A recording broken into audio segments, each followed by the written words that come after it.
Bem-vindos a mais um episódio de E aí, professor? Oi, Walter. Olá, Martin. Eu vou bem, e você? Eu vou muito bem, obrigado. Que bom. E o que temos nós reservado para hoje? Eu pensei em cruzarmos o Jordão. Sou interessante. Sim, já que cruzar o Jordão é um tipo de ir para casa, e pelo que eu vejo, muitos estão sentindo que já é hora de ir para casa. Sim, é hora de ir para Canaã.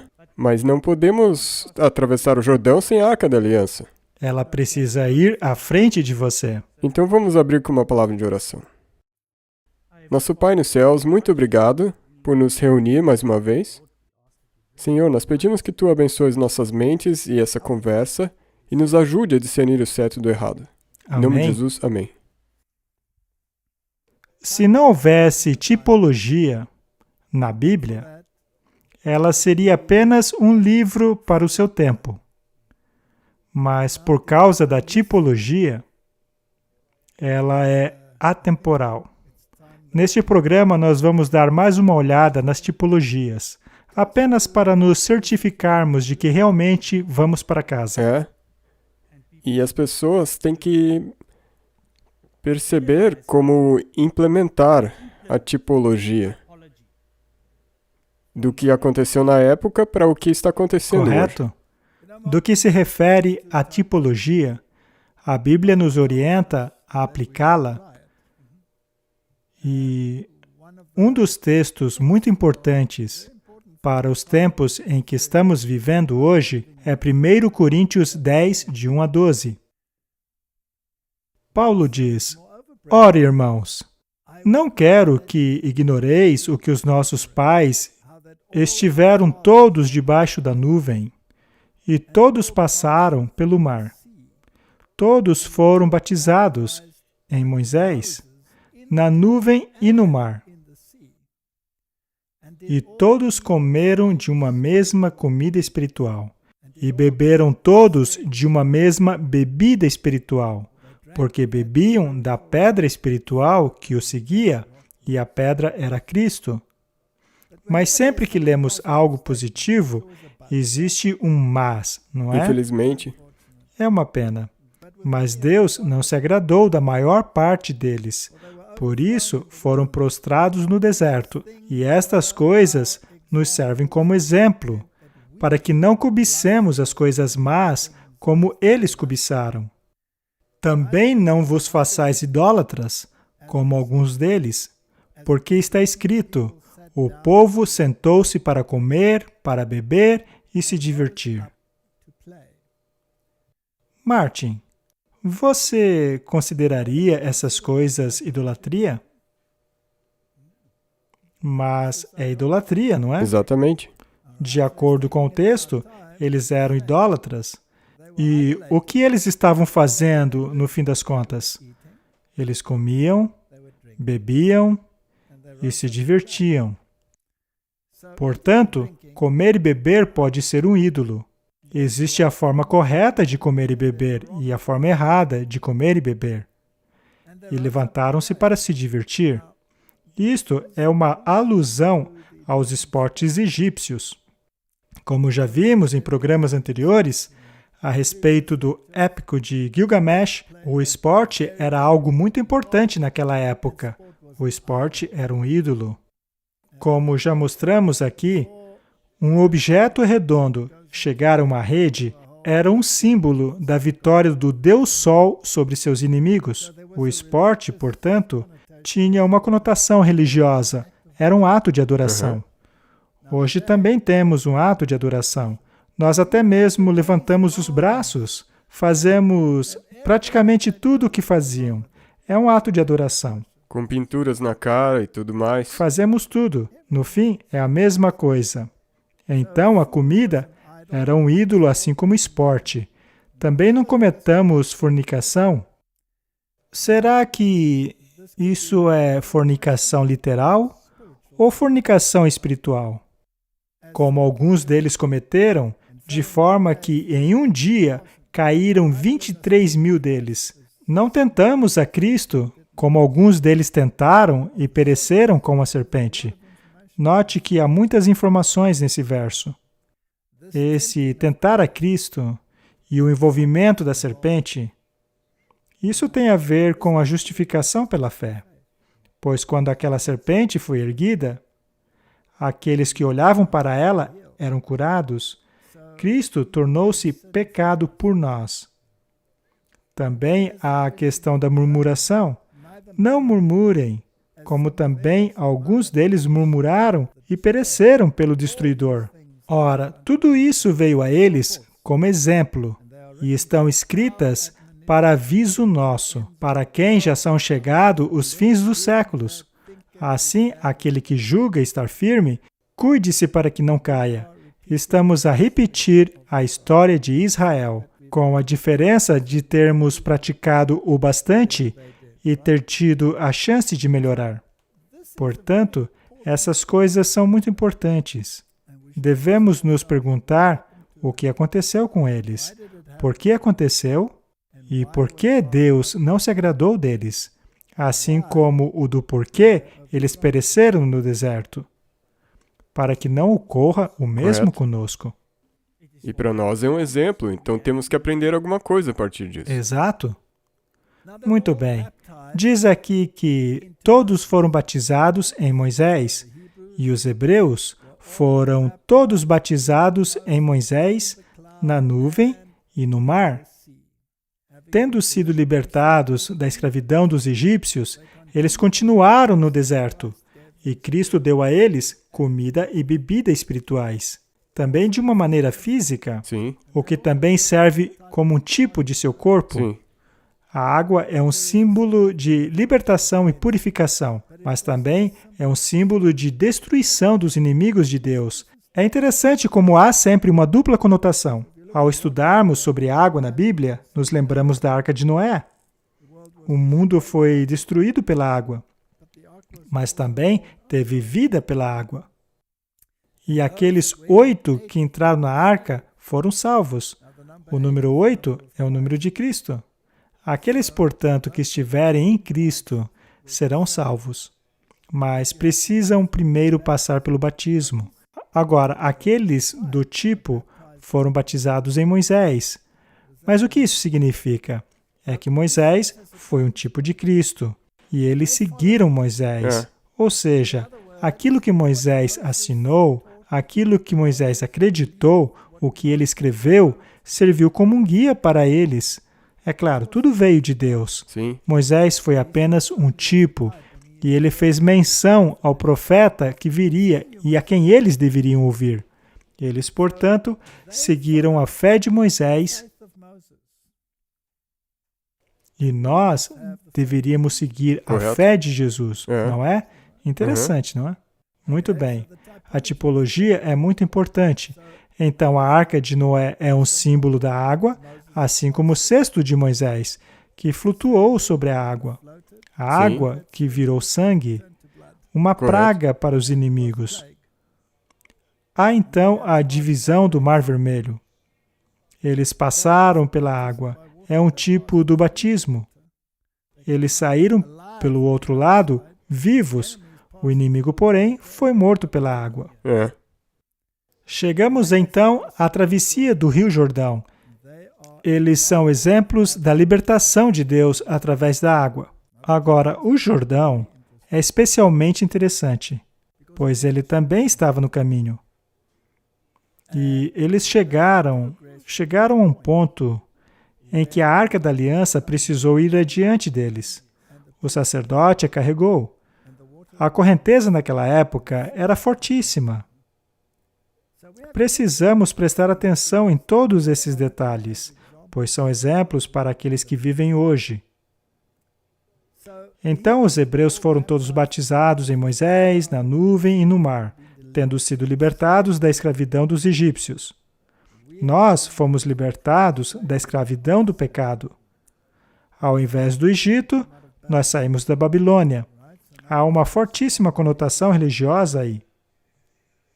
Eles continuaram no deserto e Cristo deu a eles comida e bebida espirituais. E nós somos batizados na morte e ressurreição de Cristo. Os paralelos e as lições da caminhada deles se aplicam a nós. Correto? Então, quando somos libertados e morremos pelo batismo, precisamos Sim. estar mortos para o pecado, mas vivos para Cristo. Sim. Romanos 6, versos 1 a 4 diz: O que diremos então? Continuaremos em pecado para que a graça transborde? De modo nenhum. Nós que estamos mortos para o pecado, como viveremos ainda nele? Ou não sabeis que todos quanto fomos batizados em Jesus Cristo, fomos batizados na sua morte? Portanto, se fomos sepultados com ele na morte, por meio do batismo, a fim de que, assim como Cristo foi ressuscitado dos mortos, mediante a glória do Pai, também nós vivamos uma vida nova. Martin, como saber se passamos apenas por um ritual ou se, de fato, passamos por uma transformação total? Pelos seus frutos os conhecereis. Pelos frutos? Muitos dos israelitas certamente acreditavam naquilo que Moisés dizia. Sim. Eles seguiram Moisés. Eles basicamente foram batizados no sistema religioso de Moisés, que era a Torá.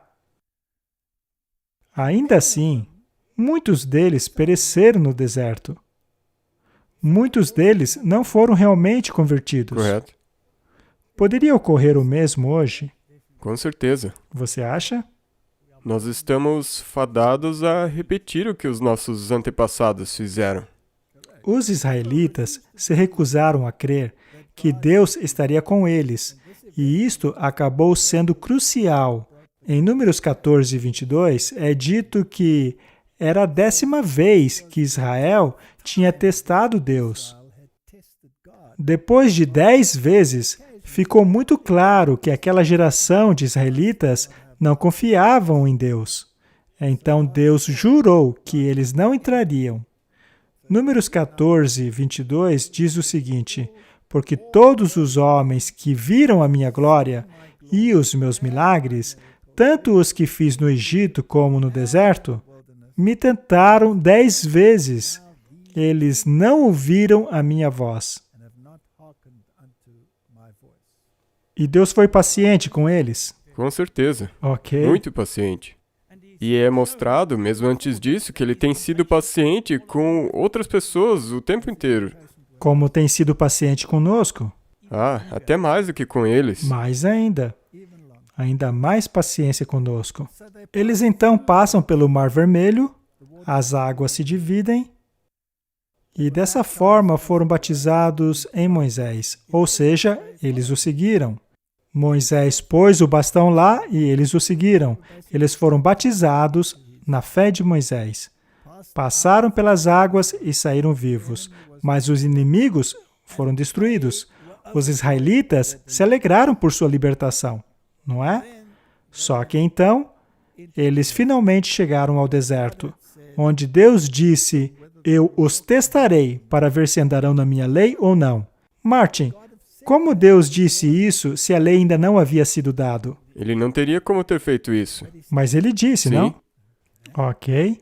Êxodo 16, verso 35 diz: E os filhos de Israel comeram do maná por 40 anos, até entrarem em uma terra habitada. Eles comeram o maná até chegarem às bordas da terra de Canaã. O maná é chamado de comida espiritual, que também é física. Eles deveriam aprendido uma lição Correto. com o maná, mas havia muitas lições associadas a ele. Quanto tempo durava, havia um milagre toda sexta, no qual ele durava 2 dias. Ele não via a corrupção ou apodrecia, assim como o corpo de Cristo não viu a corrupção. O paralelismo é muito bonito.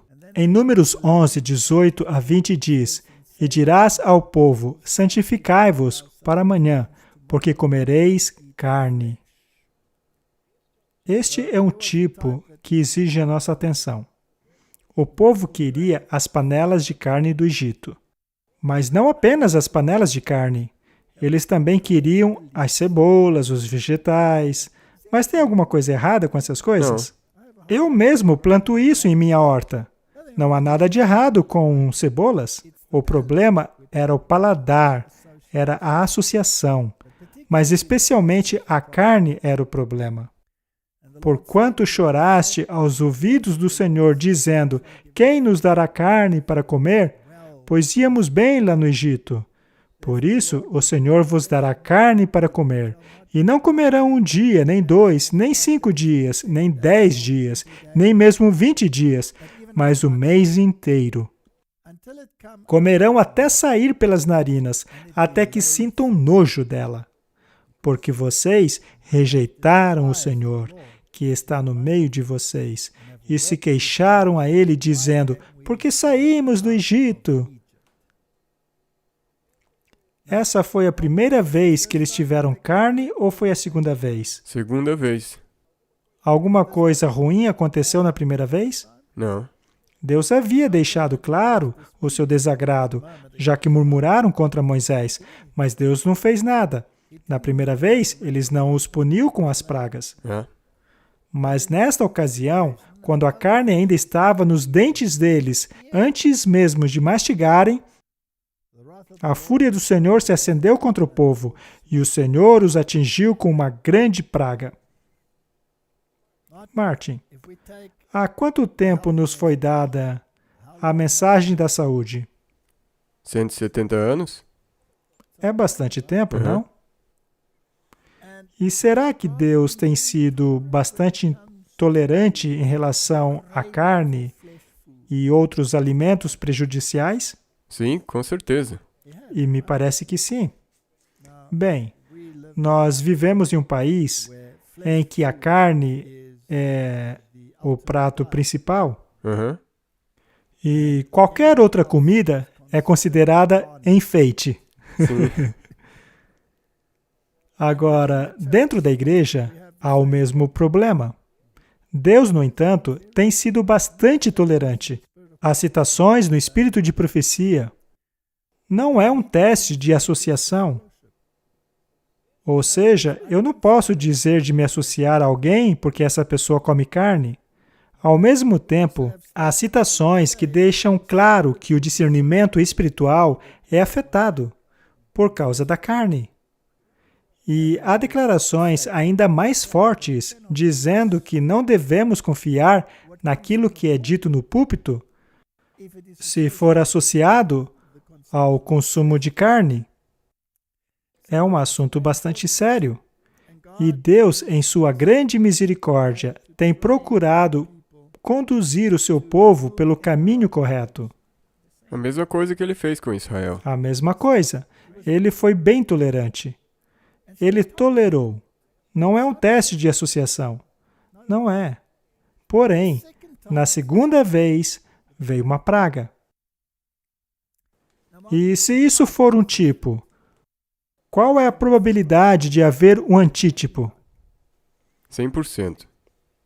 Se a tolerância durou até agora, seria possível que, em algum ponto no futuro, ou talvez agora mesmo, essa tolerância, ou melhor, essa proteção, melhor dizendo, for removida não porque Deus quer se vingar, mas é porque nós somos teimosos? Com certeza.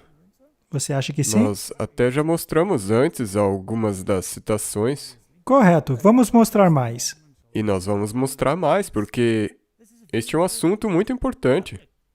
Um ponto muito importante. Sim, e as pessoas não querem aceitar que aquilo que você come e bebe também está associado às suas escolhas morais. Para mim é interessante, de novo, que temos que pôr a Bíblia e a ciência para compará-las. E eles terão que decidir em quem vão confiar. Muito bem.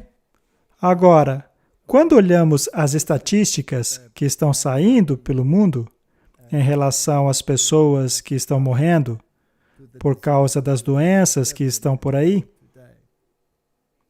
em sua maioria são pessoas idosas que já possuem doenças degenerativas, ou seja, elas não estão em boa forma, não é? Eles têm doenças cardiovasculares, têm artrite. O sistema imunológico deles já está comprometido. A outra categoria mencionada são os obesos. Eles também estão em risco. Portanto, me parece que aqueles que não seguem os princípios de saúde correm o maior risco de acabarem sofrendo com pragas modernas. Sim, Será que não há um paralelismo que podemos traçar aqui? com certeza. Qual seria então a sua sugestão para o povo de Deus, considerando o passado de Israel?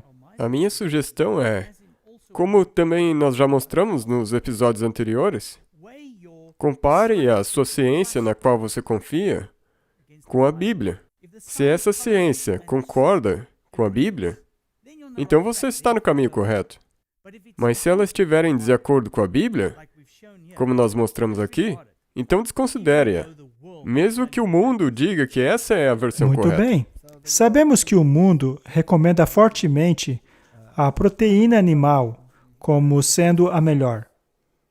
Este, porém, é um conceito completamente errado, no qual a proteína animal é considerada de maior qualidade quando comparada à vegetal.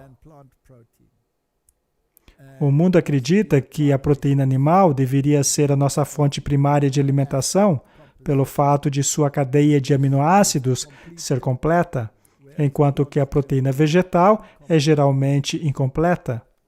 Mas é óbvio que não deveríamos ser indivíduos monoculturais, ou seja, comer apenas um tipo de proteína vegetal. Nós mostramos em outro episódio a questão da falta de niacina e o problema com as pessoas que não consumiam pão ou trigo.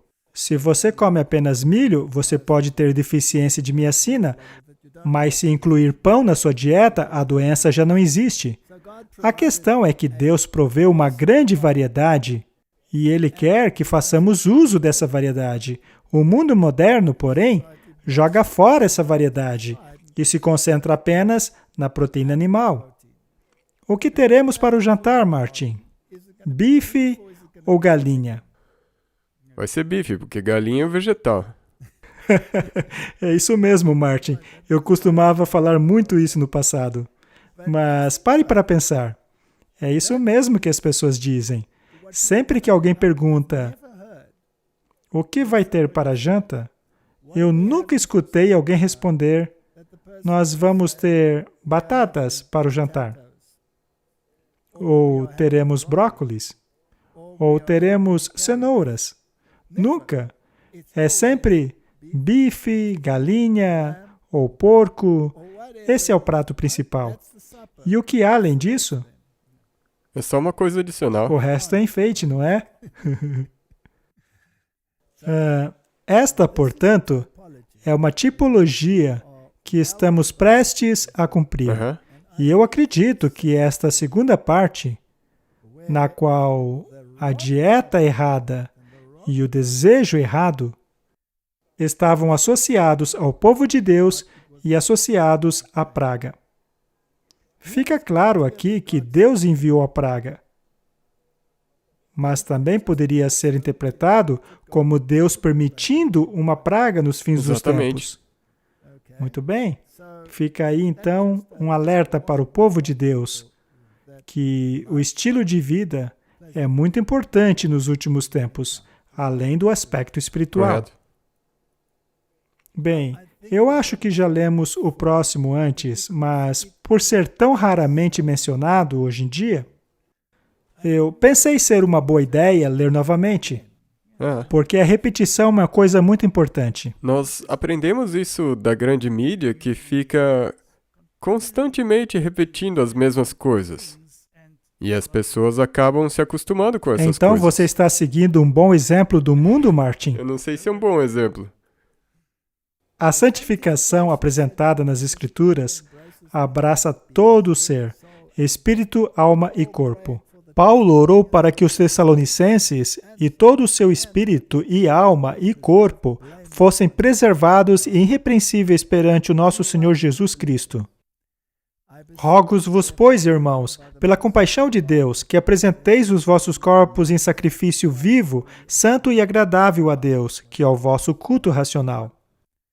Aos judeus foram ordenados oferecer sacrifício a Deus apenas de animais livres de doença e mancha. Da mesma forma, os cristãos devem preservar todas as suas forças na melhor condição possível para o serviço do Senhor. Pedro disse: abstenham-se de desejos carnais, que guerreiam contra a alma. A palavra de Deus fará senão uma fraca impressão sobre aqueles cujas faculdades foram entorpecidas por uma gratificação pecaminosa. O coração não pode preservar a consagração a Deus enquanto os apetites e paixões animais são gratificadas às custas da saúde da vida.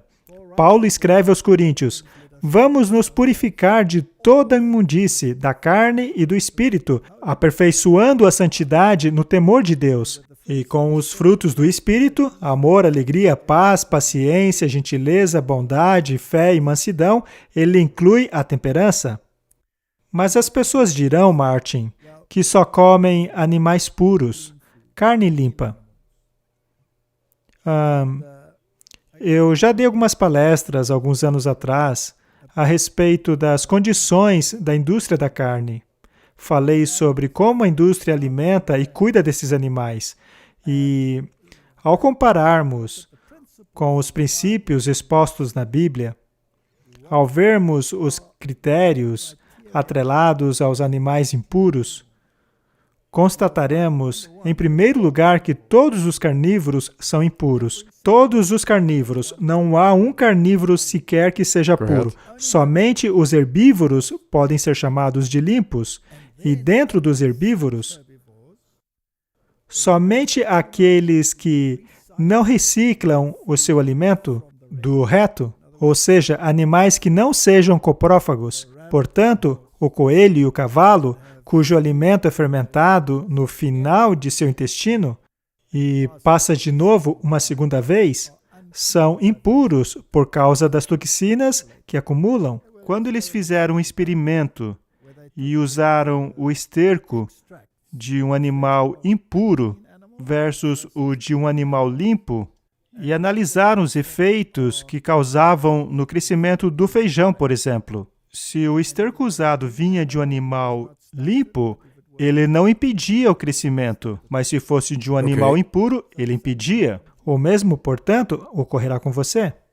Deus, portanto, procurou orientar o seu povo a um estilo de vida vegetariano. Nós já temos essa mensagem há mais de um século. Mas muitos de nosso povo a ignoram.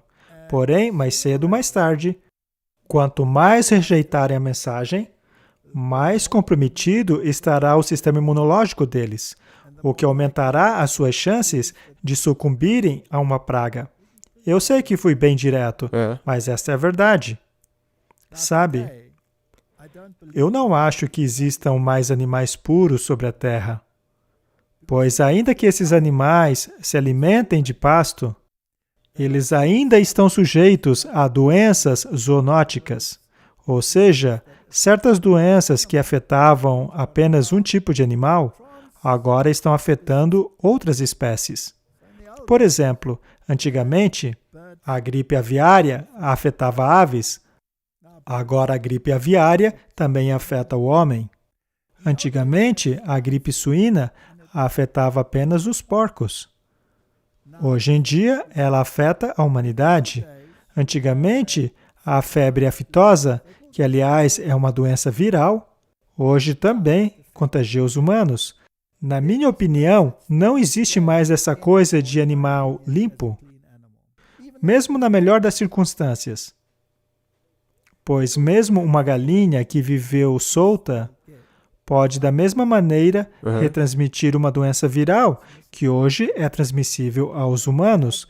Nós recebemos essa mensagem há muito tempo, que as doenças estão crescendo proporcionalmente à maldade dos homens. Chegará a hora em que não haverá segurança alguma de se alimentar de qualquer tipo de produto animal, seja laticínio ou o que for. Nós recebemos essa mensagem.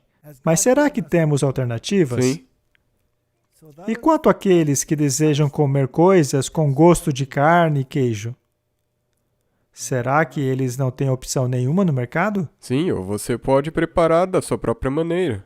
Você mesmo pode fazer. É verdade. Até essa opção nós temos hoje em Não. dia. Há uma citação que diz que Deus daria habilidades culinárias ao seu povo em diferentes partes do mundo. Portanto, Martin, se você ama comida, hoje é possível comprar alimentos de qualquer parte do mundo. Nós temos acesso a uma tonelada de receitas. Correto? Você pode comprar ingredientes indianos lá na Ásia, na América do Sul. Temos acesso a qualquer coisa hoje em dia. Podemos ter experiências culinárias maravilhosas, sem colocar absolutamente nada de produtos animais em nossas bocas. Nós não temos desculpas. Não, é mesmo. Mas as pessoas não vivem dando desculpas? Sim. Será que Deus se agrada daqueles que ficam criando desculpas? Não. Porque, como nós já mostramos, o principal objetivo de Deus é que sua mente se torne clara. Sim, E, segundamente, Ele também quer que você seja saudável. correto. Ele se preocupa com as duas coisas. Muito bem. Vemos no espírito de profecia que este ramo da obra do Senhor não tem recebido a atenção que deveria. E que através dessa negligência, muito se tem perdido. Se a igreja manifestasse um maior interesse pelas reformas, através das quais o próprio Deus está procurando nos capacitar para a sua vinda, sua influência seria muito maior do que é agora. Martin, esta citação é muito importante. Quer dizer, então, que há tantas pessoas negligenciando a reforma de saúde que a nossa influência está sendo até mesmo prejudicada? Correto? Isso é triste. Deus tem falado ao seu povo, e seu desejo é que eles deem ouvido e obedeçam a sua voz. Apesar da reforma de saúde não ser a terceira mensagem angélica, ela está intimamente ligada a ela. Aqueles que proclamam a mensagem deveriam ensinar a reforma de saúde também. Este é um assunto que precisa ser compreendido para nos prepararmos para os eventos que estão prestes a sobrevir a nós. Martin, o quão é importante esse assunto? Muito importante. É muito importante. É o braço direito das 3 mensagens angélicas. Então, isso significa que terá que influenciar a escolha. Vai influenciar a sua decisão. E se você ignorá-la, como se ela não existisse, você será varrido do mapa, porque, de acordo com o espírito de profecia, você não terá discernimento. São palavras fortes. Mas se Deus as disse, então temos que confiar que será assim. Ele diz lá em Salmos que Deus enviou magreza para as almas deles. Não porque Deus goste de punir as Não. pessoas. Nós mesmos nos punimos Através de uma escolha. pelas escolhas. Correto? Muito bem. Falemos um pouco agora sobre fisiologia, sobre como os produtos animais nos afetam. Eles entopem nosso sistema. A gordura animal impede o seu cérebro de funcionar corretamente. Quando comemos esse tipo de comida, não temos o carboidrato complexo, que é a comida do cérebro. O seu cérebro funciona à base de carboidratos. Ele precisa das combinações corretas e todos esses fatores afetam o seu pensamento. E, na verdade, isso é muito elementar, muito fácil. Nós lemos, Deus disse, não coma gordura. É isso mesmo. Dos animais. E Ele não deu motivo para isso, só disse não coma. E agora tem ciência querendo provar que essa gordura é boa, Mas que tipo de gordura? a gordura animal. Veja, a gordura animal consiste em ácido esteárico. Isso é uma gordura saturada. Agora, as gorduras de algumas plantas também são saturadas, como a do coco. Mas ela não é ácido esteárico, é ácido palmítico. E o que é interessante é que o ácido palmítico tem um metabolismo completamente diferente do que o ácido esteárico. Se trata de uma gordura facilmente absorvida e utilizada pelo organismo. Por outro lado, o ácido esteárico é armazenado. Ele é armazenado na corrente sanguínea, o que afeta o transporte do oxigênio, o que afeta o sistema cardiovascular. As diferenças são simplesmente incríveis. Portanto, a gordura das plantas que realmente deveríamos consumir devem ser as gorduras saturadas, como a do óleo de coco, as gorduras monoinsaturadas. Nós as encontramos em castanhas, sementes, azeitonas, e o óleo presente na própria azeitona é o mais saudável. Correto. E isso me leva de volta àquilo que eu mencionei antes. A Bíblia diz, fique longe da gordura, dessa gordura animal. Porque quando ele disse não coma gordura, ele estava falando da gordura Correto. animal. Então, se a sua ciência não coincide com isso, é uma falsa ciência. Correto? Simplesmente E assim. quando o vaso da viúva foi enchido com óleo, foi com óleo animal ou azeite de oliva? É, óleo de oliva. Foi com azeite de oliva. Portanto, há muitos lugares na Bíblia que acabam corroborando com a ciência. Na verdade, não há um cientista nesse mundo que, sabendo dessas coisas, vai recomendar gordura animal. Então, Martin, uma das lições que os israelitas tinham que aprender e foram escritas para o nosso exemplo é a respeito da alimentação, não? Eles realmente tinham problemas com isso. E uma vez que eles entraram em Canaã, Deus permitiu que seguissem com suas escolhas, mas Ele disse, eu não quero que vocês transgridam as minhas leis de saúde, dando então a Moisés um conjunto muito claro de leis de saúde. E houvessem eles aderido a essas leis, eles teriam tido discernimento espiritual. Correto? Muito bem. Deus disse que Ele não se agradava daquela geração. Vamos falar um pouco sobre isso. Mas, quando eles finalmente chegaram nas fronteiras de Canaã, quando estavam prestes a entrar, eles decidiram enviar espiões. Martin, quantos daqueles espiões voltaram com boas notícias? Somente 2. Somente 2, Josué e Caleb. E 10 deles trouxeram um relatório ruim. Vamos falar um pouco sobre isso agora.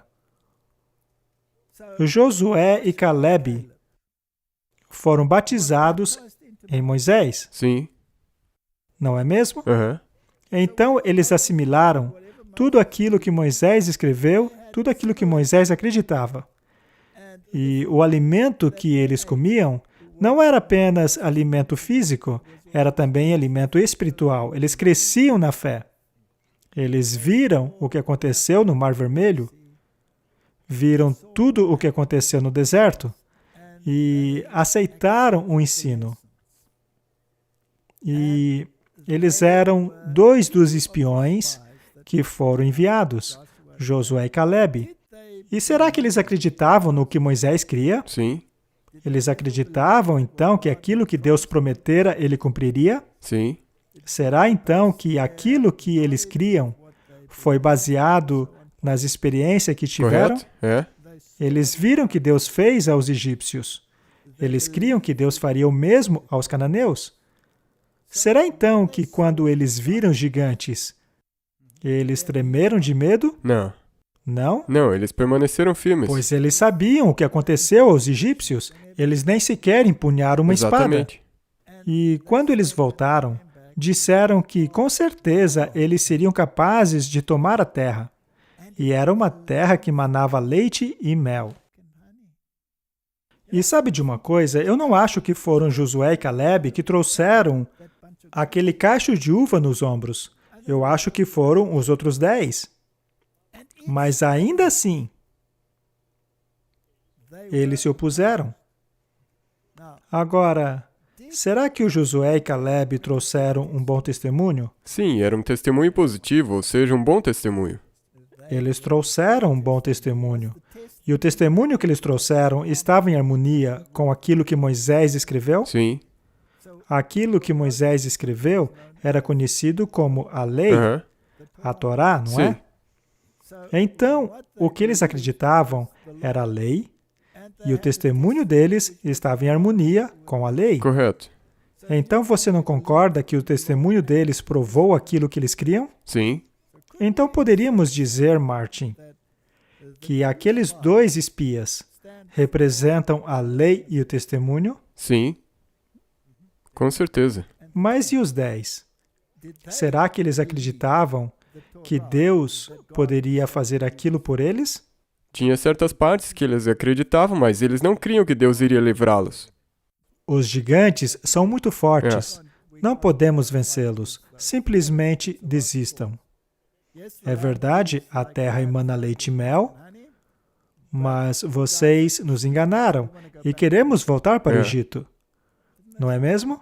Seria muito difícil. Você acha que há uma lição aí? Ah, com certeza. Muito bem. E qual era a proporção? A proporção chega a assustar, não? 10-2. 10-2. E quando aqueles 2 trouxeram um bom relatório, o povo não quis apedrejá-los? Sim. Eles queriam apedrejá-los. E ficaram do lado de quem? Com os... Dos 10? Sim. O interessante é que, eu vou mostrar um slide, que o Espírito de Profecia diz que se 10 tivessem trazido um bom relatório, o povo ainda ficaria do lado dos 2, daqueles que traziam um relatório ruim. É verdade. Muito bem. E o que essa história nos ensina a respeito da preparação espiritual da maioria do povo? Eles não estavam prontos. Eles não estão prontos, não é? Eles não estavam prontos para entrar em Canaã. Eles não estão prontos. Foram mandados de volta. Sim. Eles já haviam vagueado por 2 anos. E agora foram mandados de volta, o que dá um total de 40 anos. Eles teriam que vaguear mais 38 anos sem entrar em Canaã. Muito bem. Agora, aqueles 2 espiões que representam a lei e o testemunho tiveram que voltar, porque ninguém deu ouvidos a eles. Será que temos uma história semelhante que aconteceu dentro do movimento adventista? Será que tiveram chance de entrar em Canaã Celestial? 1888. Exato. Agora, Martin, só por curiosidade, quantas pessoas em 1888 tinham um bom relatório? Uns 2. Somente 2? Não foram Jones e Sim. Wagner? Quanto dá isso? 2. Jones e Wagner. 1 mais 1, 2. Somente 2 tinham um bom relatório. E quantos pegaram pedras? O resto? O resto. Não estamos repetindo a história? Sim. Nós encontramos o antitipo. Encontramos o antítipo, mas felizmente para você e para mim, porque somos a próxima geração, não é? Você é até mesmo uma geração depois da minha, não é? Então, é interessante, não é mesmo? Muito interessante. Que 2 trouxeram um relatório.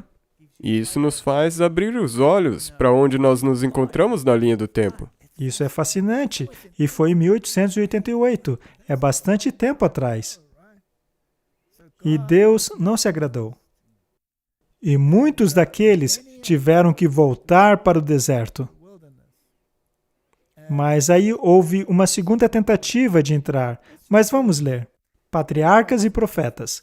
Os cananeus haviam atingido a medida de sua iniquidade e o Senhor não mais os suportaria. A proteção deles havia sido removida. Eles seriam uma presa fácil. E pela aliança de Deus, a terra seria garantida a Israel. Mas o falso relatório dos espiões infiéis foi aceito. E através dele, toda a congregação foi iludida. Os traidores tinham feito a sua obra. E se apenas 2 deles tivessem trazido mau relatório e os outros 10 encorajado o povo a possuírem a terra em nome do Senhor, ainda assim teriam seguido o conselho dos 2, por causa da sua descrença perversa. Mas havia somente 2 advogados pelo correto, enquanto 10 ficaram do lado da rebelião. Nós repetimos essa história com louvor. A única diferença é que, ao invés de Josué e Caleb, tivemos o Jones e o Wagner. Os espiões infiéis denunciaram ruidosamente Caleb e Josué, e o clamor foi levantado para apedrejá-los. E a multidão ensandecida pegou pedras para matar aqueles 2 homens fiéis. Eles avançavam com gritos enlouquecidos, quando de repente as pedras caíram de suas mãos. Um silêncio tomou conta deles e tremeram de pavor. Deus se interpôs entre eles a fim de cessar o seu plano de assassinato. A glória de sua presença, uma luz flamejante, iluminou o tabernáculo. Todo o povo observou o sinal do Senhor. Alguém mais poderoso que eles havia se revelado, e ninguém mais ousava continuar a sua resistência. Os espiões que haviam trazido o mau relatório prostraram-se cheios de terror. Martin, nós vivemos em um mundo antitípico. E quando observamos o mundo e vemos as informações dentro de nossas fileiras, será que há uma grande multidão entre nós gritando que estamos à porta do reino dos céus e que, se permanecermos firmes aos princípios, nós poderemos entrar na terra prometida? Ou será que é a minoria? Minoria. Infelizmente. 2 entre 10? É. Você acha possível? Essa taxa ainda continua. Você acha que a maioria está gritando fortemente contra essa minoria, chamando-os de todos os tipos de nomes pejorativos? Com certeza. Escrevendo artigos em suas revistas espirituais contra aqueles que estão soando a trombeta dizendo que a hora chegou? É, tem acontecido. Você não acha que estão surgindo grupos dizendo que esses poucos são um perigo para a sociedade e para a igreja e que deveríamos pegar em pedras para eliminá-los? Sim, você acha mesmo com certeza. possível? Martin, você está querendo me apavorar? Não. Ainda assim, eu digo, somos capazes. Se nós observarmos o tipo, então não temos nada que temer com o antitipo, se nós estivermos do lado de Deus. Se estivermos do lado de Deus, quando Jesus retornar e ocorrer esta iluminação celestial, será que muitos não correrão apavorados para as suas tendas? Correto. Martin, o quão convencido você está de que atingimos o clímax do antítipo? Eu estou 100% convencido. Tem certeza? Uhum. 2 ingressaram, Josué e Caleb. Apenas 2, naquela vasta E multidão. essa agora é a segunda vez no Jordão, correto? Então agora, depois daqueles 38 anos, nenhum daqueles 10 espias Nenhum entrou. deles entrou. Isto é muito sério, não é? Agora, quando eles chegaram na fronteira pela segunda vez, quantos espiões eles enviaram? Só 2. Somente 2, não 12. Não, Pelo jeito não deu muito certo da última vez. não. Existe um antítipo aí que é fascinante. Essas pessoas estavam prontas para ingressarem. Eles acreditavam na lei, acreditavam no testemunho, e apenas 2 espiões foram enviados. Não havia necessidade para 12. E 2 representam a lei e o testemunho. Correto. Então, se olharmos para o resultado daqueles 2 que acreditavam na lei e no testemunho, bem, quando eles voltaram, trouxeram um bom testemunho? Sim, Sim. muito bom. Eles voltaram falando das conversas que haviam ouvido e estavam certos que poderiam fazer aquilo. E eles encontraram essa moça chamada Raabe. E Raabe era uma prostituta. Ela vivia no muro. E na Bíblia, o muro em torno de uma cidade era uma proteção. E o símbolo que Deus usa para a sua igreja, para proteger a sua igreja, é a sua lei. Sim, E Raabe vivia dentro do muro, pois o muro era bastante largo e havia compartimentos dentro dele. Então, será que poderemos dizer tipologicamente que Raabe é uma mulher E a mulher representa a igreja, e era uma igreja apóstata, já que ela era uma prostituta, não é? Sim. Se formos fazer uma análise típica da coisa. Então, mesmo dentro de Jericó, que era uma cidade idólatra, havia uma mulher que ainda mantinha uma certa conexão com o muro. E foi feita a promessa a ela que toda a sua família e qualquer um que viesse à sua casa seria Correto. salvo. Será então que, no final dos tempos, as pessoas que aceitarem a lei e o testemunho não acabarão chegando à óbvia conclusão de que precisam se aliar ao Sim. povo de Deus? E ela pendurou um cordão vermelho, não foi? Que é símbolo do sacrifício de Cristo. O que quer dizer que eles aceitaram a expiação de Jesus Cristo, assim como as duas testemunhas vieram com eles. Sim. E assim uniram-se ao povo de Deus, não? Mas o quão firmemente se apegaram ao povo de Deus? Se formos a Ruth, capítulo 4, diz assim: E Salmão gerou Boaz. Aqui nesse verso não diz quem era a mãe de Boaz, mas quem era ela? Raabe. Raabe, a prostituta. E quem foi Salmão? Ele poderia ter sido um dos espiões, não? Sim. Então, um dos espiões casou-se com Raabe. E Salmão gerou Boaz, que gerou Obed, que gerou Jessé, que gerou Davi. E Boaz casou-se com quem? Ruth. Muito bem. E Ruth era moabita. Não é verdade? Então, o que temos aqui são igrejas irmãs. Afinal, os moabitas vieram de quem?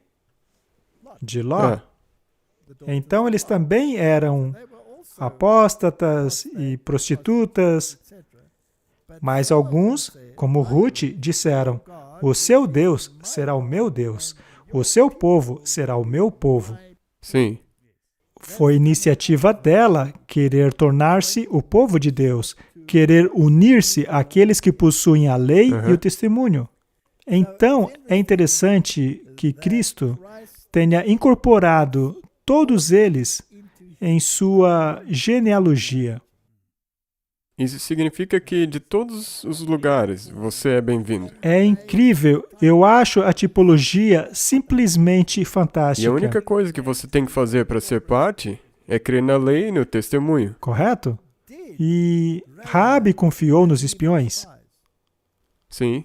Aham, então ela creu no testemunho. Correto. E ela também passou a crer na lei, pois ela tinha visto tudo o que eles haviam passado. Sabia das histórias dos egípcios, a cidade de Jericó estava apavorada. Então temos uma tipologia fantástica nessa história. Mas vamos ler mais uma vez o que diz o Espírito de Profecia. A poucos quilômetros depois do rio, bem do outro lado onde os israelitas estavam acampados, estava a grande e forte cidade de Jericó. Essa cidade era virtualmente a chave para todo o país e poderia representar um obstáculo formidável para o sucesso de Israel. Josué, então, enviou 2 jovens espiões para visitar a cidade e saber um pouco de sua população, seus recursos e a força de suas fortificações. Os habitantes da cidade, aterrorizados e cheios de suspeita, estavam constantemente em alerta, e os mensageiros estavam em grande perigo. Martin, você acha que ao chegarmos pela segunda vez nas fronteiras de Canaã, pois é certo que chegaremos lá mais uma vez, não é? Com certeza. Você acha que haverá grande perigo? Sim. Que a cidade estará grandemente fortificada? Sim. E a cidade precisa ser tomada, não é? E a Bíblia fala muito de uma cidade que é uma cidade inimiga, lá no livro de Apocalipse. E as pessoas daquela cidade estavam aterrorizadas e cheias de suspeita, e constantemente em alerta. Os mensageiros estavam em grande perigo, Eles foram preservados, no entanto, por Raabe, uma mulher em Jericó, que colocou em perigo sua própria vida. Como retribuição à sua bondade, eles deram a ela uma promessa de proteção quando a cidade fosse tomada. Os espiões voltaram a salvo com a seguinte mensagem: verdadeiramente o Senhor nos entregou em nossas mãos toda a terra, pois até mesmo os habitantes deste país tremem de medo por causa de nós. Será que há um antítipo disso? Com certeza. Ainda que a perspectiva pareça terrível para nós. Haverá apenas uma pequena minoria, mas as pessoas ficarão aterrorizadas. Quando já estivermos bem no fim, mas quando virem os sinais, saberão que foram enganadas. E esse é um bom motivo para nem sempre ficar do lado da maioria. Correto? Fora declarado a eles em Jericó: nós ouvimos como o Senhor secou a água do Mar Vermelho para vocês, quando saíram do Egito, assim como o que ele fez aos 2 reis dos amorreus, que estavam do outro lado do Jordão, Sion e Og, que foram totalmente destruídos. Assim que ouvimos essas coisas, nossos corações derreteram, e não restou coragem alguma em nenhum homem, por causa de vocês, pois o Senhor, o seu Deus, é o Deus do céu e da terra. Eles podem até pegar em espadas e em pedras para nos matar, mas Deus irá intervir. E Martin, essa história sobre a cura lá no tanque de Betesda, em João capítulo 5, versos 1 a 9, é muito interessante. Depois disso, houve uma festa dos judeus, e Jesus foi a Jerusalém. Ora, em Jerusalém, existe a Praça da Porta das Ovelhas, um tanque que é chamado em hebreu Betesda, no qual tem 5 alpendres. É interessante. Fica perto do mercado de ovelhas, onde vende os animais para o sacrifício. E tinha 5 alpendres, que é o número da humanidade. 5 sentidos, etc. Ali jazia uma grande multidão de enfermos, cegos, mancos, dessecados, esperando o movimento da água. Porquanto um anjo descia em certo tempo ao tanque e agitava a água. O primeiro que descia ali depois do movimento da água, sarava de qualquer enfermidade que tivesse. E havia ali um homem que havia 38 anos se achava enfermo. Esta é uma história muito interessante, com uma aplicação espiritual também interessante.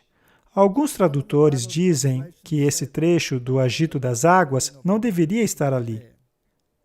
Alguns pensam que a tradução King James não deveria incluí-la. O que seria uma tragédia, com certeza. É triste que queiram remover porções da Bíblia.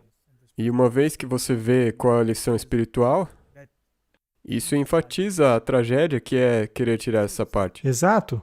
Agora, o fato disso estar relatado lá não quer dizer que seja verdadeiro. Não quer dizer que elas realmente se curavam. Isso era o que elas acreditavam. As pessoas, então, haviam desenvolvido um sistema de crenças baseado em coisas que deveriam acontecer. Você sabe, temos no mundo hoje um sistema religioso muito semelhante, em que Deus aparentemente cura pessoas ao passarem por certas águas ou comparecerem a certos encontros evangelísticos, no qual as pessoas caem, se levantam, jogam fora suas moletas e saem pulando. E é um sistema de crença em que é exigido que você faça algo. Se você for a tal lugar e for lavado com água benta, você será curado de sua doença. E se eu fizer uma peregrinação até o Vaticano? Ah, se eu pudesse ver a aparição de um santo, se eu pudesse ir a Guadalupe, eu finalmente seria curado do meu problema, etc, etc. Ou se eu pudesse visitar os curandeiros das Filipinas, para que pudessem colocar suas mãos dentro de mim, sem anestesia e remover o meu tumor. Essa é a religião de grande parte do mundo. é uma religião puramente baseada em milagres. As pessoas seriam enganadas por causa dos milagres, como diz a Bíblia. Eles tinham então uma forma de religião, e aquele homem estava lá deitado, junto a coxos, aleijados e cegos. Ele estava lá por 38 anos. E este número não é coincidência. Não. Os filhos de Israel, após peregrinarem por 2 anos, chegaram às fronteiras e tiveram que voltar, por causa da incredulidade, para vaguearem por mais 38 anos. Este é um símbolo dos filhos de Israel, que estavam exatamente no mesmo lugar onde os filhos de Israel tiveram que voltar. Eles estavam impotentes, cegos, mancos, fracos. A religião deles estava acabada. Era uma religião baseada em fábulas e fantasias. Era pura formação espiritual.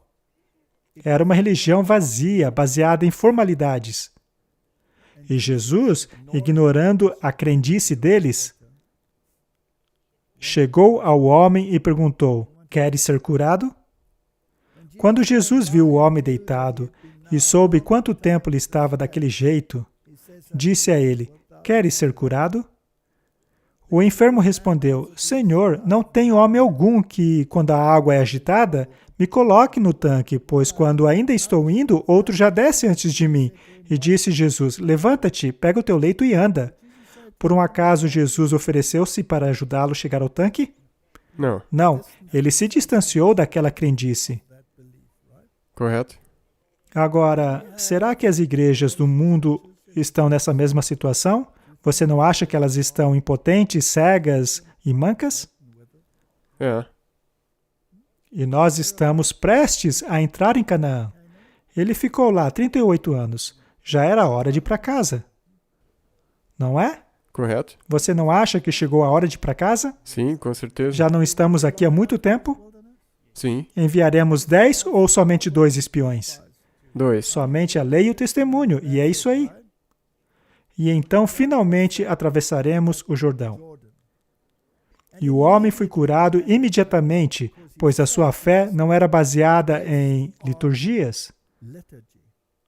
A fé daquele homem era baseado no que Jesus havia prometido e no que a Bíblia prometera. Esse é o tipo de cura que precisamos. Então aquele homem impotente, aleijado, incapaz, um homem espiritualmente e religiosamente incapacitado. Ele não tinha a fé de Abraão, tinha? É interessante, Martin, que quando observamos Abraão e as promessas feitas a ele, percebemos alguns paralelos que valem a pena ser mencionados. Houve 7 promessas de bênçãos feitas a Abraão, e todas tinham uma condição. Sim, correto. Nós a vemos em Gênesis capítulos 12, 1 a 3. Abraão é o pai daqueles que creem, assim como o pai de Israel espiritual.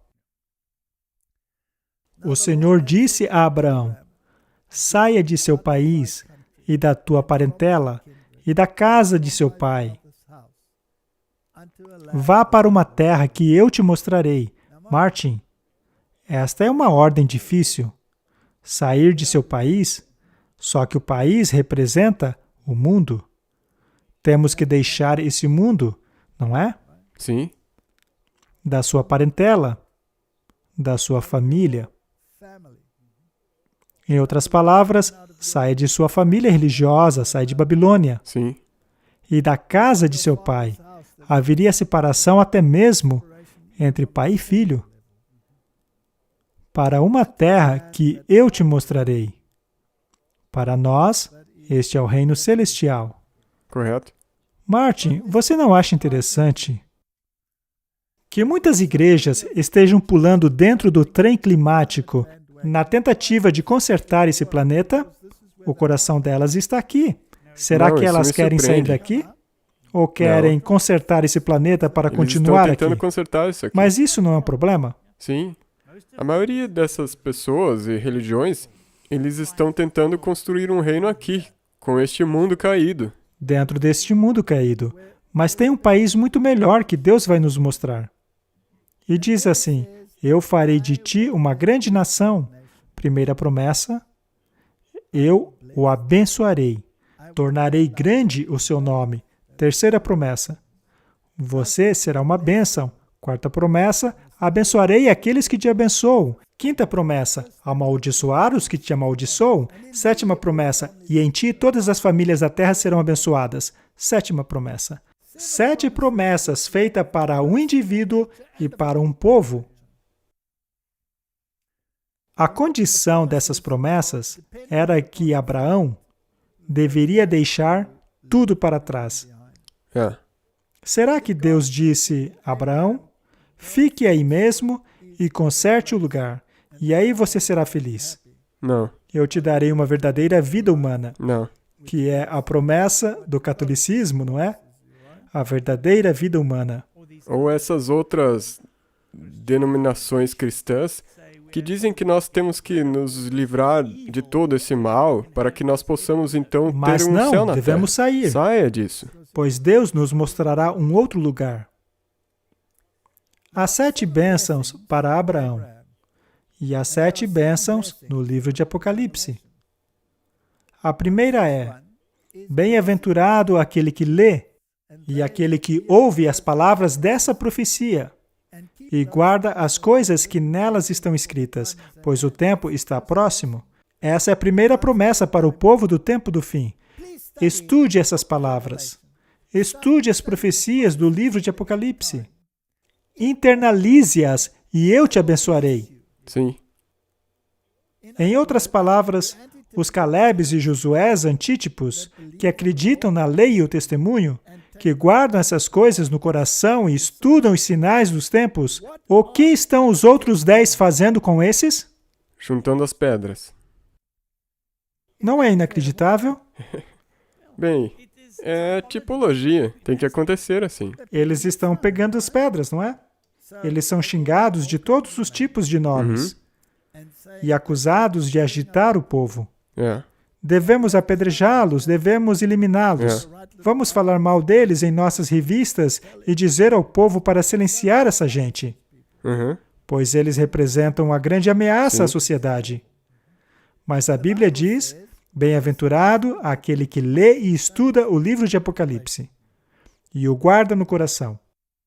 Esse povo deverá soar a trombeta, deverá alertar o mundo todo a respeito da besta e da sua marca, conforme profetizado lá em Apocalipse 13, assim como da prostituta de Apocalipse 17. Deverão proclamar que há uma nova cidade chegando, que esse mundo será destruído e criado um novo. Correto.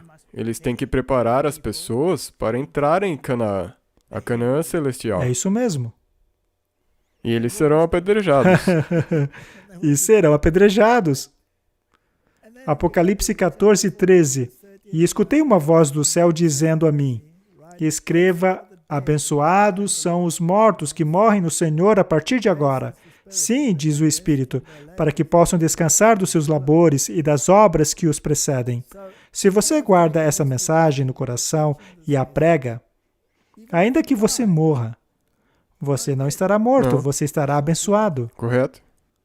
Devemos, porém, fazer o que está escrito. Devemos soar a trombeta. Pois, bem-aventurado os mortos que morrem no Senhor de agora em diante. Ou seja, todos aqueles que internalizaram a mensagem, que aceitaram e a pregam, não importa que eles morram, ainda que uma pedra te acerte, Martin, não tem problema. Eis que venho como ladrão. Bem-aventurado aquele que vigia e guarda as suas roupas, para que não ande nu e não se vejam as suas vergonhas. Nós vamos falar sobre isso já já. Nós já falamos isso aqui muitas vezes. O que significa vir como ladrão? Talvez haja um aspecto que não percebemos. Vamos dar uma olhada já já. E nós precisaremos do manto da justiça. Com certeza. Sem isso, você está coberto com seu próprio pecado. É isso mesmo. Então, não há espaço para perfeccionismo aqui, apenas para a justiça de Cristo. E o anjo me disse, escreva, felizes os convidados para um banquete do casamento do Cordeiro. E acrescentou, estas são as palavras verdadeiras de Deus. O banquete do casamento, as 10 virgens, tem muita coisa aí. É. Bem-aventurados os santos, aqueles que têm parte na primeira ressurreição. Sobre estes, não tem poder a segunda morte, mas serão sacerdotes de Deus, de Cristo, e reinarão com Ele 1000 anos. Se você quer ter essa bênção, você precisa compreender o milênio. Correto? Será que o milênio ocorrerá aqui nessa terra, como acredita o mundo?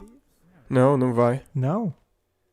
Porque o Senhor chegará aqui com seus anjos. Nós o encontraremos no céu. E iremos para o mar de vidro, para a cidade celestial. Exatamente. E as 7 pragas teriam destruído o que quer que estivesse aqui. E você teria entendido isso se não tivesse lido o livro de Apocalipse? Pois lá é o único lugar que explica direitinho isso.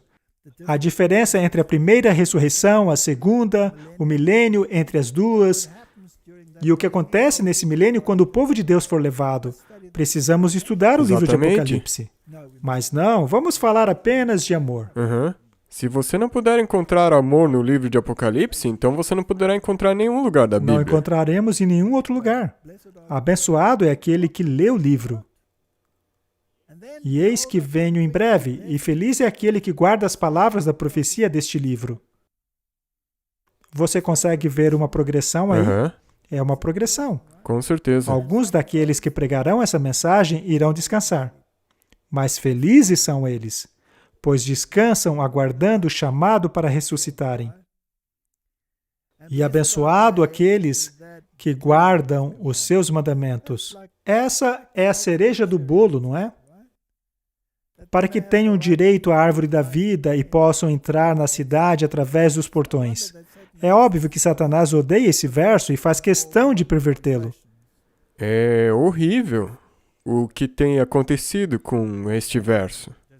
E não é incrível como as pessoas ficam felizes com essa mudança? Temos aí uma maravilhosa progressão de 7 promessas para o povo de Deus no tempo do fim. Havia 7 promessas no início para Abraão.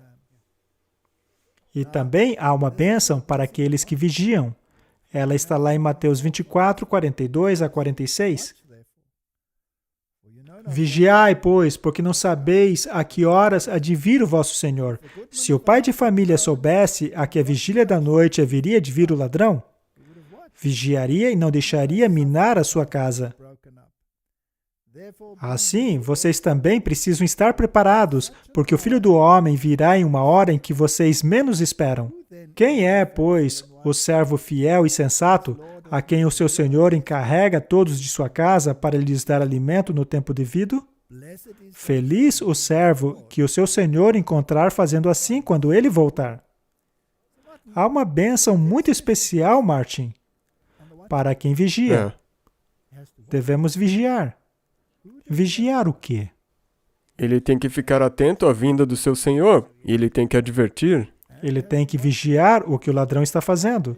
Tem que estar preparado para tirar o ladrão de sua casa. E o que o ladrão roubará dele? A vida eterna. Ele quer roubar a sua vida eterna e procurará lhe enganar com um monte de mentiras. Devemos, portanto, alertar sobre o ladrão e dizer que o Senhor está voltando logo. É uma mensagem popular? Não. E será que algumas pessoas não se reunirão para dizer: parem de vigiar o que está acontecendo do outro lado do mundo. Preguem sobre o amor. Sim. Isso está em harmonia com essa bênção? Não. Ok, mas um pouco antes de chegarem lá pela segunda vez, houve um outro incidente. Sim. Que aconteceu lá em Baal-Peor. Do lado oriental do Jordão, entre o rio e o elevado planalto que tiveram que atravessar, havia também uma planície com vários quilômetros de largura que se estendiam a alguma distância ao longo do rio. Este vale abrigado tinha o clima dos trópicos. Era um lugar muito agradável. Ali florescia o cetim, a acácia, dando à planície o nome de Vale do Sitim. Foi ali que os israelitas se acamparam. E nos bosques de acácia ao lado do rio encontraram um agradável retiro. Mas, por entre aquele atrativo ambiente, encontraram um mal mais cruel do que os poderosos exércitos de homens armados e animais ferozes do deserto, pois naquele território, tão rico em vantagens naturais, tinha sido contaminado por seus habitantes. No culto público de Baal, a principal divindade, levavam-se constantemente a efeito as cenas mais degradantes e iníquas. De todos os lados haviam lugares que eram lotados pela idolatria e licenciosidade, oferecendo seus próprios nomes à sugestão da vileza e corrupção do povo. Martin, será que vivemos em um mundo em que a corrupção e a imoralidade nos cercam a cada dia? Com certeza, sim. Tal ambiente exercia uma influência corruptora sobre os israelitas. Suas mentes se tornaram familiares com os vis pensamentos constantemente sugeridos. Sua vida de comodidade e nação produzia seus efeitos desmoralizadores e quase inconscientemente estavam a afastar-se de Deus, chegando a uma condição que seriam fáceis presas da tentação. Vivemos um antítipo disso? Com certeza. Se você olhar para aquilo que está sendo entregue a você pela mídia, filmes, música. E havia também aquelas lindas garotas, as moabitas, midianitas, com os seus curtos vestidos, e seduziram os israelitas. Elas são o símbolo das igrejas que perderam a sua conexão com Deus e passaram a seduzir o povo de Deus. Martin, em 2017, em outubro, na verdade, 31 de outubro de 2017, o mundo celebrou 500 anos da Reforma Protestante.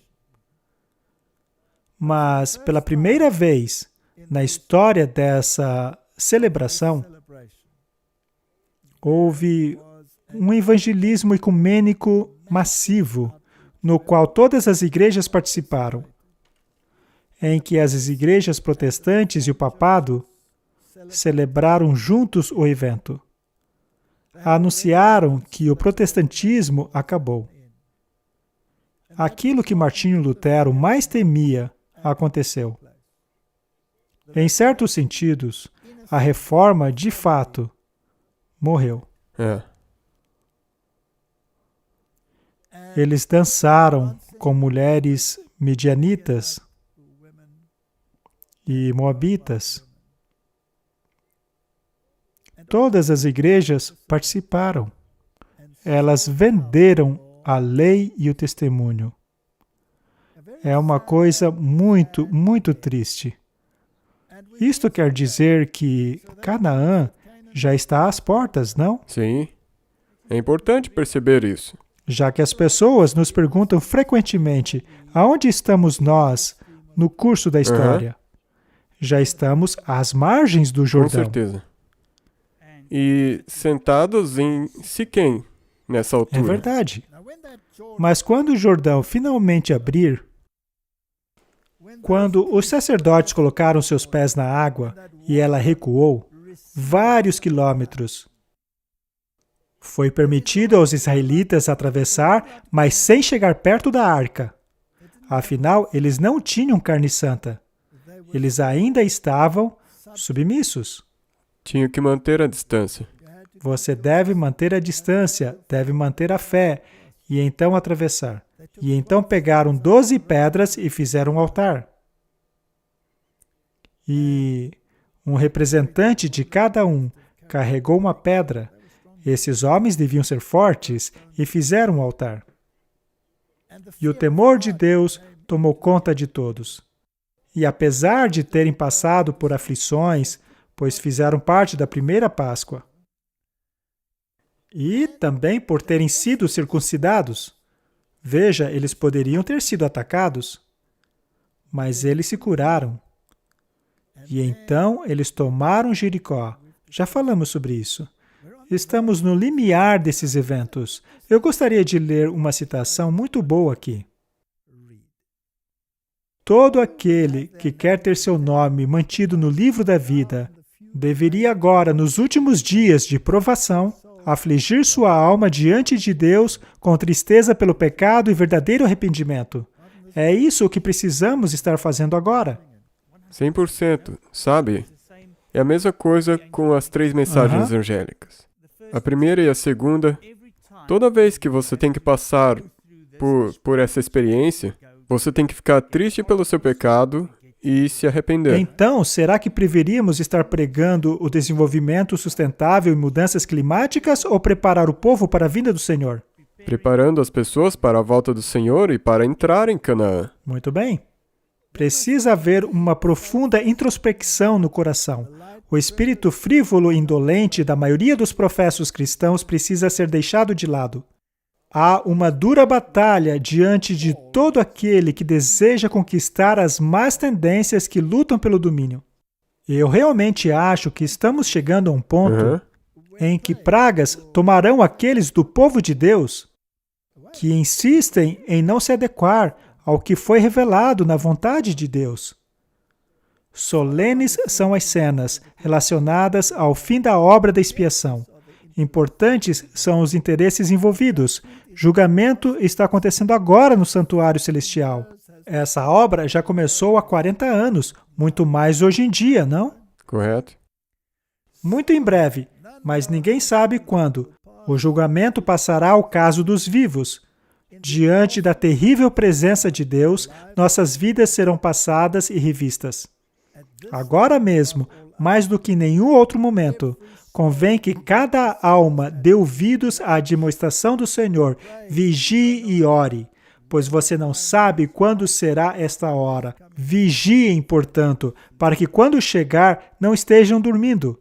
Martin, será possível que esta questão de não saber o dia e nem a hora não se aplique apenas à questão da segunda vinda? Ela não se aplica também ao fechamento da nossa própria porta da graça? Correto. E se você não vigiar, eu virei a ti como ladrão, e você não saberá a hora em que virei sobre ti. Apocalipse 3, versos 3. Perceba que isso não tem nada a ver com a segunda vinda. Não, isso tem que ver com o fechamento da porta da graça. Será que estamos acertados com Deus? Nós sabemos que passaremos por uma experiência semelhante àquela de Jacó. E a angústia de Jacó era: será que os meus pecados foram perdoados? Eu não te deixarei ir a não ser que me abençoes. Precisamos passar um período de análise séria do nosso coração. Precisamos estar acertados com Deus. Precisamos nos perguntar se estou dentro das condições, se eu abandonei o meu país. Sim, saí eu da minha família. Será que eu abandonei a minha família? Será que eu saí em todos os aspectos? Será que eu abandonei este mundo que está caminhando para a destruição, semelhante àquela de Jericó? Estou eu em harmonia com a lei e o testemunho? Está tudo bem entre mim e Deus? Quão perigosa é a condição daqueles que, cansando-se de vigiar, voltam-se às distrações do mundo. Enquanto os homens de negócio estão absorvidos pela busca do ganho, enquanto o amante de prazer busca a indulgência, enquanto a filha da moda está se enfeitando. Pode ser que nesta hora, o juiz de toda a terra pronuncie a sentença: foste achado pesado na balança. É um assunto sério. Muito. Muito sério. Questão de vida ou morte. Morte eterna. Todas as almas têm um caso pendente nas cortes celestiais. Todos passaremos pela corte, e a decisão tomada sobre cada caso será final. Portanto, a vinda como ladrão é o julgamento, não necessariamente apenas a segunda vinda. Você acha possível? Muito possível. Tendo isso em mente, Martin, chegou a hora de soar a trombeta? Com certeza. É hora de estar nos muros. É hora de colocar nossa vida em ordem. Sim, É hora de lutar com Deus, de dizer, não te deixarei ir, a não ser que me abençoes. sim, É hora de entrar em harmonia com a lei e o testemunho. É hora de alertar a humanidade sobre o que está vindo. sim. Será então que progredimos através da tipologia até o ponto da segunda entrada? Não passamos até mesmo por Baal Creio Peor? que sim. Não dançamos com as midianitas ao sentarmos nos conselhos ecumênicos fingindo ser um deles? Sim. Isso, na verdade, já está no passado. Tudo já aconteceu. O que falta? Atravessar o Jordão. Será que haverá uma praga como houve em Baal Peor? Com certeza. Sim. Haverá uma praga. Que Deus nos ajude. Querido Pai, atravessamos toda a história. Chegamos às margens do Jordão. Cumprimos a tipologia à risca. Vagueamos pelos 38 anos antítipos. E pela segunda vez, passamos por Baal Peor. E agora, a arca seguirá adiante de nós, a lei e ao testemunho. Que possamos segui-la com reverência e respeito. Ajuda-nos a colocar nossas vidas em ordem. Ajuda-nos a fazer parte daquele grupo que entrará no país que o Senhor irá mostrar. Em nome de Jesus. Amém. Amém. Obrigado por assistir esse vídeo. Para se inscrever, clique aqui. Quando o sino aparecer, clique novamente para receber notificações. Para assistir ao próximo vídeo, clique aqui. Obrigado.